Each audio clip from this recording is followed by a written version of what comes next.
Feels pa talaga. May pamaypay ko naman. Natin pupuntahan yan mga... Ganda nung register nung... Ipapasok na kami. Good morning! It's our second day here in Hoi An. And pupunta kami sa hacienda ko. Kasama ko nga pala yung kapatid ko na nag-ibang bansa. Ay, tabi. Ay, nako! Wala kayong galang sa may-ari ng farm. Bakit ako igigit na nyo? Wala kayong galang sa may-ari ng farm. Ako nasa likod. Okay, te. Galit na yung PA ko. Alam mo, te, 4 lang tayo. Hindi ko na ba tayo nagkakagulo. Okay, so magtutour kami today. Pupunta kami ng Maison. Kayo na bahala kung saan kayo school nag-aaral, kung anong gusto nyong pronunciation. And nasa car kami. At in-arrange ni Hetch ang aming tour. Oh, thank you, birthday girl, my little sister. Ano mami, little sister kang bakla ka? Iniiba mo yung script B eh. Ang unang ano namin ngayon is punta kami ng Maison. Tapos punta kami sa farm ko. So ang katabi ko ngayon is my roomie. Ay, di ko pala, iba pala yung character mo. Sino ka sa ano na to? Videographer. Dito nga pala yung magsasaka. Okay na bagay sa akin yan. Kasama ko ngayon yung aking tigapangasiwa ng aking farm. And ang nasa likod ko is my self-proclaimed PA. Yung ganda ng register nung ano.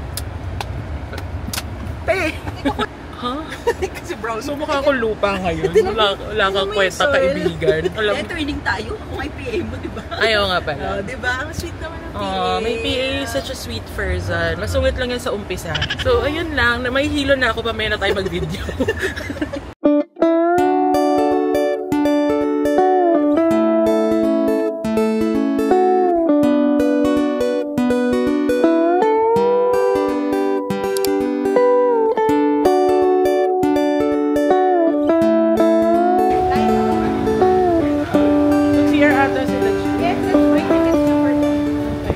So dito na kami sa Maison. It took us an hour from kung saan yung hotel namin para makarating dito.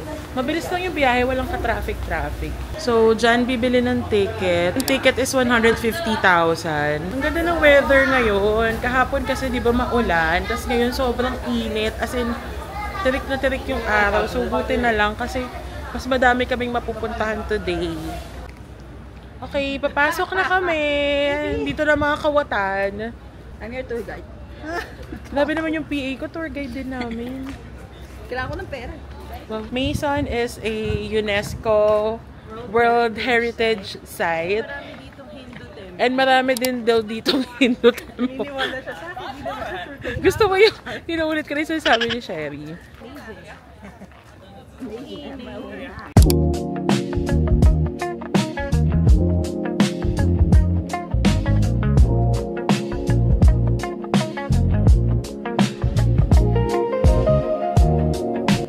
Grabe, walang kainit-init today, no? Grabe, parang kulang pa yung araw, sa totoo lang. May museum din siya.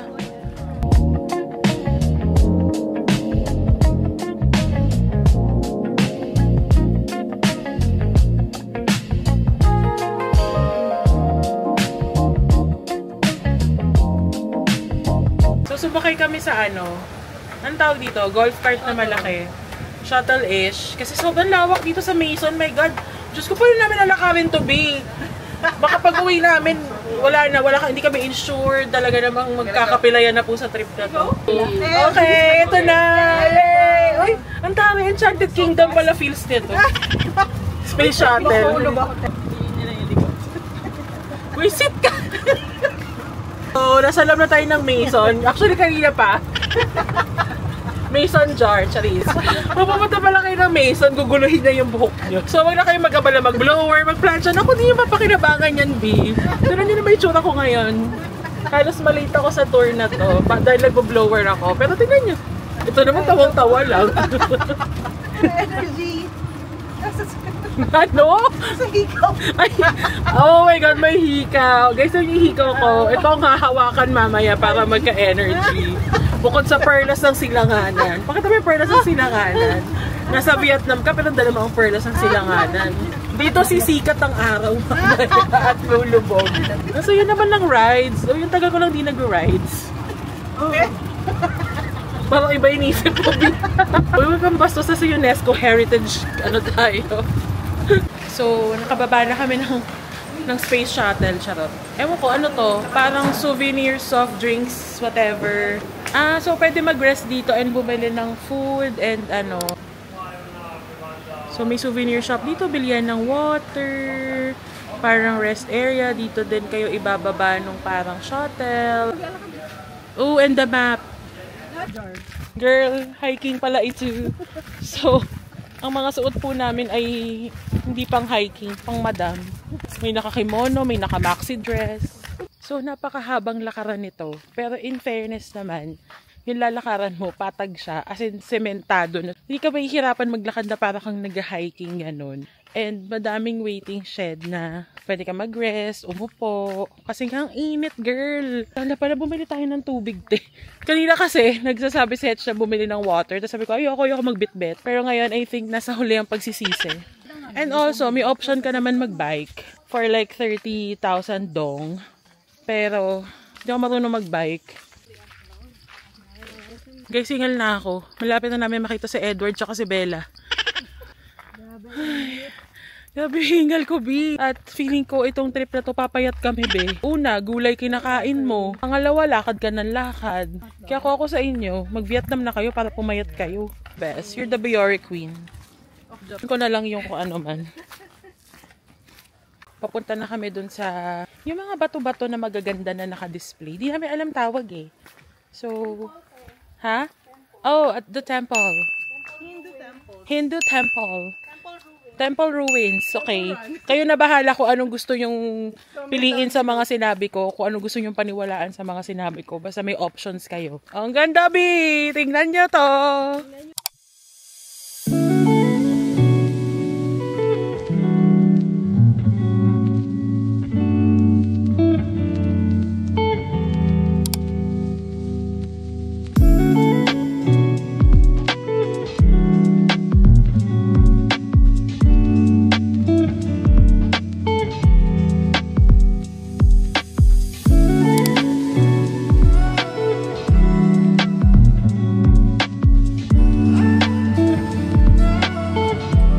Guys, sobrang ganda dito. As in, hindi ko ma-describe, pero kailangan kayo pumunta dito pag nag-Hoi An kayo. Hindi naman sobrang nakakapagod yung paakyat dito kasi very patag yung dadaanan nyo. Pero sobrang worth it. Like, hindi ko ma-describe sa inyo kung ano itong mga nakikita ko. Grabe, ang ganda.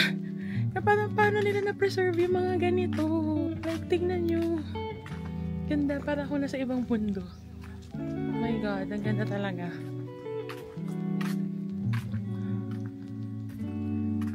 Para akong nasa Temple Run. Char. Gahanap ako ng magandang spot eh. Gusto nila ako pipicturean. Para nakakita na ako.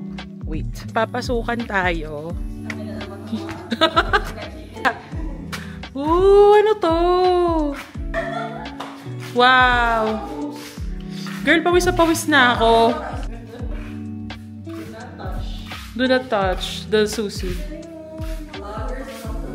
Oh, dito ka pala, te.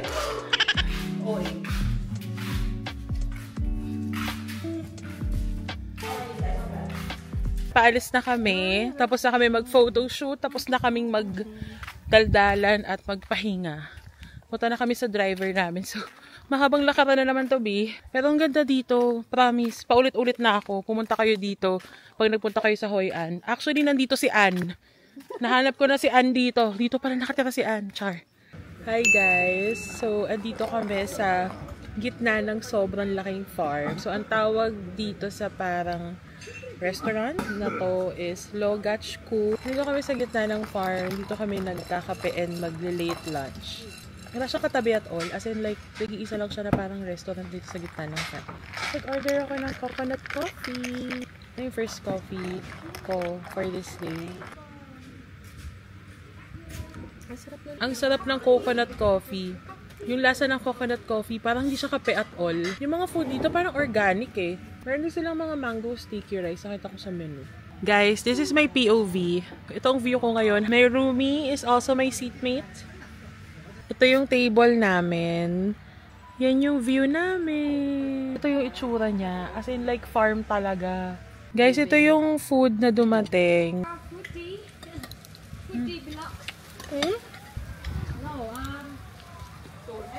Ang linis ng lasa ng pagkain. Parang feeling ko sinabon yung pagkain bago i-serve sa amin. Ang sarap niya. Tapos yung rice ang lagkit. Ang sarap. Ang sarap. Medyo spicy siya. Pero yung may kick lang ng spiciness. Pero ang sarap. Alam mo, pag uwi ko talaga na Pilipinas, ako na pinakamalinis na tao sa buong mundo.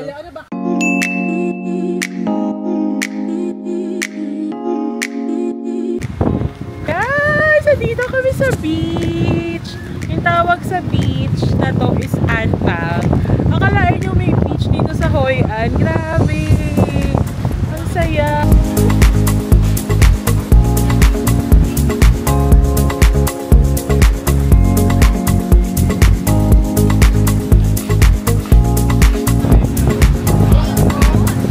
Kakain ulit kami dito sa isang seafood restaurant. Pero dito kasi sa Anpang, pansin namin puro seafood restaurant po nandito. Ano yung order natin? Nag-shrimp, fried rice, oysters, and spring rolls. And also, may Fanta sila. Kahit nasa Royal lang naman to. Oh my God! So, shrimp, spring rolls, buttered shrimp, and fresh oysters, and high blood. So guys, yung kinain namin kanina sa May Farm, appetizer lang pala yun. Try natin yung ano.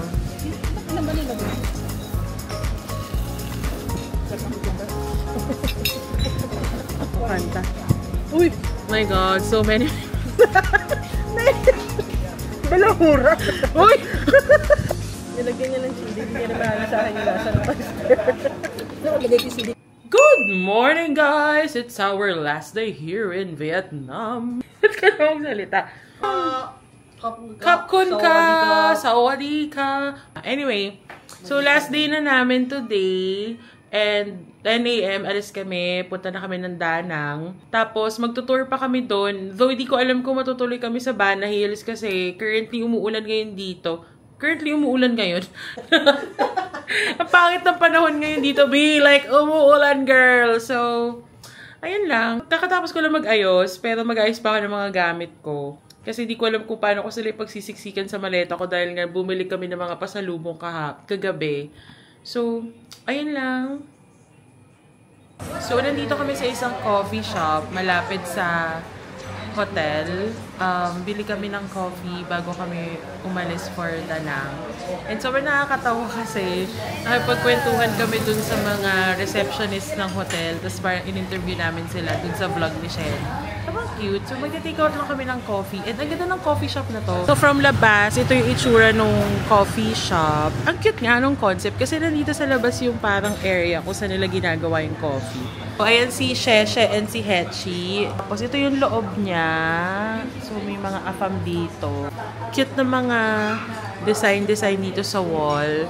Tapos, ang ganda din nung linen nung couch. So, ayan yung labas. So guys, this is the end of my Hoi An tour. See you na lang sa Danang.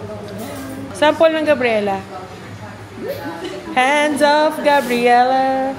Gabriela. Ay, wow, memorize. Ba't kay Mads ka pa nagpaturo? Alam pala ni Hetch.